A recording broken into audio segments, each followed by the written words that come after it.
নমস্কার, শুভ মধ্যাহ্ন। চলে এসেছি একটা রেসিপি নিয়ে।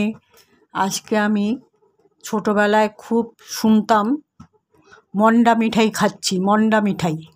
সেই মন্ডা মিঠাইটাই আজকে আমি বানাচ্ছি।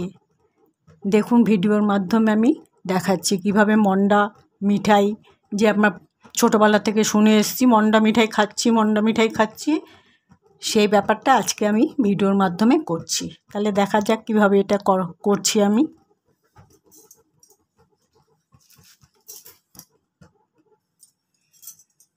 পাঁচশো এমএল দুধ, মানে 2 প্যাকেট দুধ আমি জাল বসিয়েছি। এটাকে ছানাটাকে তৈরি করে নিচ্ছি পাতিলেবুর সাহায্যে। এবার ছানা তৈরি করব। দুধটা একটু ফুটে উঠুক।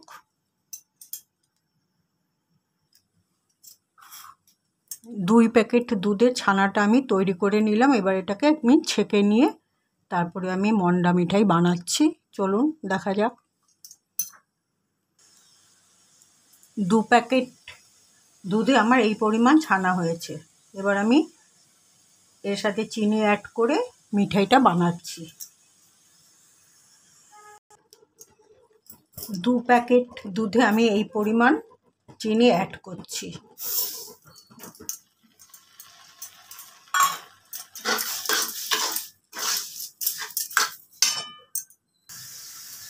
মন্ডা মিঠাই তৈরি করার মতো পাক আমার হয়ে গেছে। এখন আমি গ্যাস নিভিয়ে জিনিসটা তৈরি করে নিচ্ছি।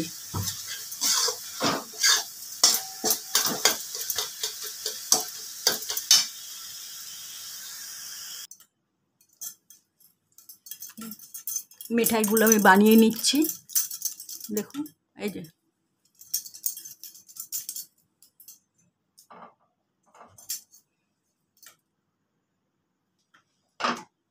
যে কটা মন্ডা মিঠাই বানানো হয়ে গেল।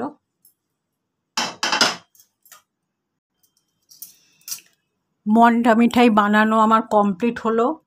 অনেক সময় লাগলো এটা তৈরি করতে। আর ছোটোবেলা থেকে শুনে এসেছি, কত কিছু খেয়ে এসেছি। কী খেয়ে আসলি? মন্ডা মিঠাই? কী মন্ডা মিঠাই খাওয়ালো? ব্যাপারটা কিছু আমার অনুমান ছিল না। মন্ডা মিঠাই আমি এই এই মিষ্টির এই আইটেমটি ইউটিউব দেখে বানালাম। এর আগে যত আমি করেছি ভিডিও, বেশিরভাগ ক্ষেত্রেই আমার নিজের মস্তিষ্ক প্রসূত ভাবনা থেকে করা। কিন্তু এই আইটেমটা আমি মন্ডা মিঠাই বলে সার্চ করলাম, দেখলাম হ্যাঁ সত্যি এরকম একটা আইটেম আছে। তা সেই অনুপাতে আমি এটাকে করেছি। অনেক সময় লাগলো করতে। সে যাই হোক, আমি আমার ভিডিওটা যেখানেই শেষ করলাম। সবাই ভালো থাকবেন। দেখা হবে পরবর্তী একটি ব্লগে বা ভিডিওতে। নমস্কার।